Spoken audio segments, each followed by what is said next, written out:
يوم النتيجة.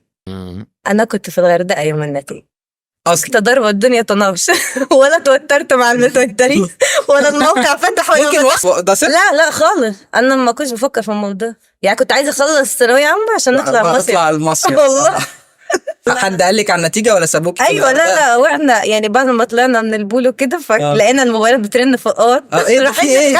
ايه ده؟ مبروك. مش عارفه انا الناس اصلا جايبها منين يعني. انتوا متوترين ولا ايه؟ انا النتيجه ظهرت وبتأثر عادي. الله طب ده حلو بقى، يلا نطلع سينما. بس احنا طبعا انت عارف ثانويه عامه بتبقى من الصبح، النتيجه ظهرت معرفش بالليل عن معرفش مين جابها، مش عارف من الكنترول والجو الفاكسان ده، واحنا على المغرب بقى الناس الغلابه دي مستنيين النتيجه. نفتح بقى الموقع ريفرش مفيش طبعا، لحد ما بيجي لك لحظه ايه تحط رقم جلوس. نهار ابيض رعب كده. انت بتحط رقم جلوس كل مره وما بتظهرش يعني. بس المره بقى اللي ظهرت فيها دي انت مش مساعد، انت مش عايز تمسك، انت ايدك اتشلت انت تنزل الشاشه تشوف انت جايب كام اصلا. بس ما كان الحمد لله لما الواحد ده نفسه جايب 99 وكسر يعني، فقام بقى صرخ بيتكم خد حضن فاهم وزغاريت والجو الجميل.